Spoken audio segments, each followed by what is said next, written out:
Welcome to the Business Interview. I'm Markus Karlsson. Financial turmoil and mankind go back a long way, and this week we're looking at humanity's history with financial crises. My guest is Bob Swarup, principal at Camdor Global, which advises clients about risks. He's also the author of Money Mania, Booms, Panics and Bust, From Ancient Rome to the Great Meltdown. He points out in that book that the first sovereign recorded default happened 2,400 years ago in Greece, and he says financial panics have happened regularly ever since. Why is that, and what should we be taking away from it? First of all, Bob, thank you very much for speaking to us, and welcome to the program. Marcus, my pleasure to be here. Now, you say that cycles of boom and bust happen time and time again. Why does history repeat itself in this way when it comes to financial crises? Well, I think succinctly put, the answer is that the world's a very complex place, but our brain really only is about 3 pounds in weight. The fact of the matter is we had the first sovereign default back in the 4th century BC in ancient Greece. 2,500 years of cultural progress, technology, and so on and so forth later, we had another Greek default in 2012. We didn't appear to have learned very much. And I think when you look at it, what it really comes down to is the fact that we haven't evolved an enormous amount in 2,500 years. We are still human beings. We still have emotions. Those emotions still very much drive all of our decisions. And when you look at what a financial market actually is, it's still the same thing it was 2,500 years ago.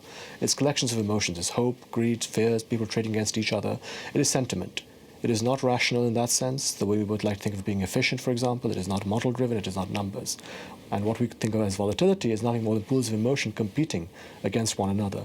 So that hasn't changed. And when you, of course, throw money into that mix, money immediately leverages those emotions up into allowing us to have crowds. And of course, once you throw in the complexity, we never really understand the unintended consequence of our actions. And that really leads to these enormous waves of euphoria, but at the same time, these enormous panics that go with it. Now, I hear you when you say that the world is a very complicated place, but aren't we as humans capable of learning? Is it really impossible to prevent another financial crisis from happening? Well, I think, firstly, we have a habit of always fighting complexity with complexity. I mean, if you go look at Western Europe, over the last 400 years, Western Europe's had a financial crisis on average once a decade. For the last 2 centuries, it's also had banking regulation on average once a decade. So what that really tells you is that what we fail to do is learn from the last crisis, or rather, we only fight the battle that we did last time, and we don't think about the next one that comes along. Economies are dynamic entities. They change all the time. So, for example, if we create a bunch of rules to regulate one aspect, let's say derivatives or asset-backed securities, something like that, the market evolves to find new opportunities elsewhere, and that's where the next crisis will emerge from. So for us, what we need to almost do is to strip away all of this attempt to fight complexity with complexity. I think that becomes self-defeating. We actually need to start understanding what it is that crises represent. And when you think about boom and bust at its most fundamental level, it really is nothing more than part of our chosen form of capitalism. It is part of our socioeconomic DNA. Because, boom and bust is nothing more than the fact that an economy periodically will get euphoric and will want to invest lots of money in things. The dot-com boom being a good example, the railroad booms in the 19th century, the Industrial Revolution. But equally, at times when people get over-exuberant, when too much money has poured into a sector, that money needs to reallocate elsewhere. And the only way it ever reallocates is when people suddenly realize that they're doing something that is not fundamentally going to be loss-making, and they move that money out. So that cycle of recession and growth was always there. What's the effect of that, though? I mean, should we be forgetting about regulators? Are regulators essentially useless? Is that what you're saying? No, I'm not saying regulators are useless. I think regulators have a very important role to play.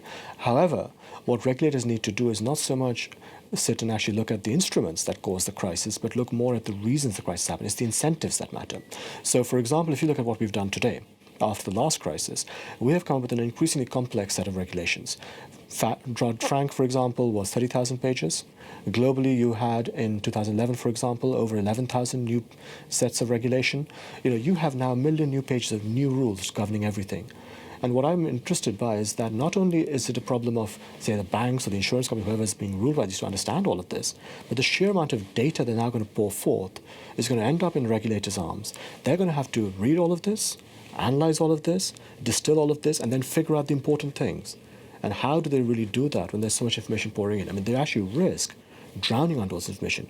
Now, what regulation really ought to do is actually focus far more on simple things like transparency. Because at the end of the day, when you understand what's going on beneath the surface, you have a much clearer idea of where the weaknesses lie. So, But for example, what does transparency, in your view, mean in this context? How should we go back to basics practically? Well, I'll give you a simple example. For example, you might have crude ratios, like a leverage ratio. That is the maximum leverage ratio for a bank. That's a crude metric. Most people, I think, will hate the idea of that because they think it's not refined enough. It doesn't capture all the intricacies. But the reality is it's a crude measure that tells you when the level of debt is potentially too much relative to the assets the bank has. And when you know that, that is a simple metric that a regulator can use to understand if the system is becoming too leveraged or not. You can then choose to look into the finer detail of an individual institution to see if it's a risk or not. But that's a simple example. I'll give you another simple example. When you have a bank that is too big to fail, that is a problem. Because if a crisis happens regularly, if boom and bust is part of our DNA, then at some point even the bank that is too big to fail will go under. Now, when you've made it too big to fail, you risk far more damage to the economy. If you take something like a Citigroup, or an HSBC, or a Deutsche Bank, any of these large banks now are regulated by 150 different regulators around the world. And there's now a major problem of international coordination. It doesn't matter how many rules you create. How do you actually coordinate all these regulators now to work together to identify all the problems in their individual jurisdictions and to identify where the source of contagion may come from?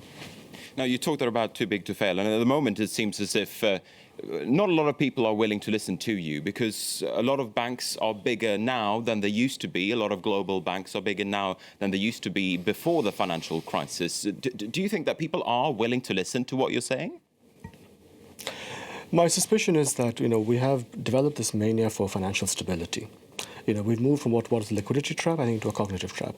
We believe that somehow we can control this world around us and keep this economy in stasis by having these entities being perfectly managed. The problem, however, is that the world is constantly evolving, and there is always going to be a tension between financial stability and growth. And you can see that already because you have regulators, for example, that are demanding banks actually hold more capital. They're asking for more stress tests. At the same time, you have politicians who are demanding that banks lend more to small businesses and to property. So, for example, it's just the European Union, most recently in the last couple of days, has had this enormous debate as to whether they now to look at unconventional measures in order to get growth back on. And so that debate means that you always have this tension. At some point, somebody will rewrite the rules. We've already seen that, for example, in Solvency II, where they've now reduced the capital charge on ABS, as a simple example, which will allow banks to now think about areas where they can make profits. And banks will do that because they are like businesses. They have to make money. Their shareholders want dividends, so on and so forth. So they will indulge more and more in regulatory arbitrage. And the more rules you create, the more you take the focus away from what is economically important, in other words, the big risks out there, and focusing more on minutiae. In other words, how can I play within these rules and still maintain my profitability? It is a complete distortion of incentive. Now, you say that financial crises happen time and time again. Where do you think that we should be looking for the next big financial crisis? If I can ask you to look into your crystal ball, so to speak.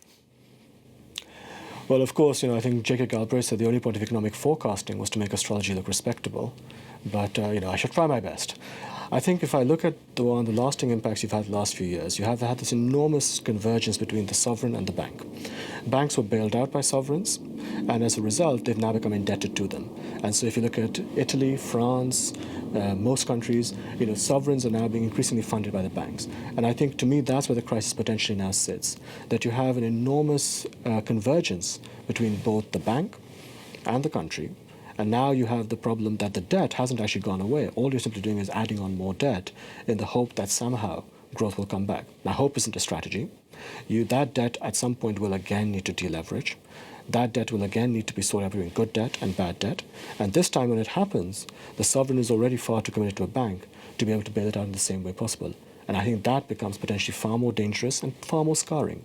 The second crisis I would point out that I think is definitely playing out right now is that what used to be a crisis of finance 6 years ago is definitely turning into a crisis of society now. You can see that where certainly if you look at the European elections that are coming up, there is a very good possibility that the largest bloc in the European Parliament this time will be an anti-Euro bloc. You've seen Marine Le Pen calling for an alliance.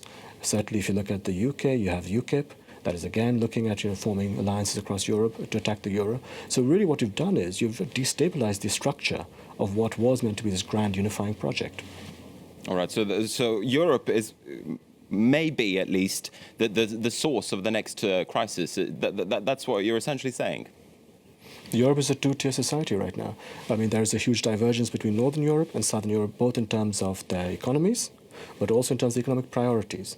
And the problem you have is that those two tensions are finding it very, very hard to coexist, which is precisely why increasingly you are seeing an increase in the protest vote. And that is going towards people like the Five Star Movement, towards National Front, towards separatist movements, and so on. And these movements, we've seen this time and time again in history. I mean, the 1920s, for example, Europe in the 1920s, went through this enormous period of debt restructuring for over a decade. It was a tragedy of small decisions emanating from the First World War debts. And what you had over that period was fascinating. You had 8 Nobel Peace Prizes handed out for people trying to sort this problem out. But because they were always too scared to take big decisions, which really meant restructuring the debt wholesale, it meant that what was a debt problem became ultimately a social problem, and that eventually led to some severe consequences in the 1930s. You have a similar kind of situation perhaps building up today. I mean, certainly what Europe needs to look at is a Brady bond plan, something very ambitious, but something that really takes that debt and tries to get it down to a manageable level. Now, Bob, we don't have a lot of time left, but I also wanted to ask you about Bitcoin, because you've done some work on the virtual currency. Mm-hmm. Bitcoin has been growing in notoriety and also in use in the past couple of years. Is Bitcoin a crisis waiting to happen, in your view? No, Bitcoin, I think, just shows the natural evolution of human ingenuity. I mean, anything can be a currency, little bits of code, gold, metals, pieces of paper. In the medieval days, sticks were currency in medieval England, for example. So Bitcoin has demonstrated, I think what Bitcoin also demonstrates, by the way, in the last couple of years, is that human emotion will always overcome even the most mathematical of formulations. Bitcoin is certainly got makings of a bubble. You look at the sheer amount of speculation that goes in there. It is not ready to be a currency in a proper sense yet. All right, Bob Swarup, we're going to have to wrap it up there. Bob Swarup, the author of Money Mania, Booms, Panics and Bust, From Ancient Rome to the Great Meltdown. Thank you very much indeed once again for taking the time to speak to us. And with that, we're going to be wrapping up this edition of the Business Interview. Thanks for watching France 24.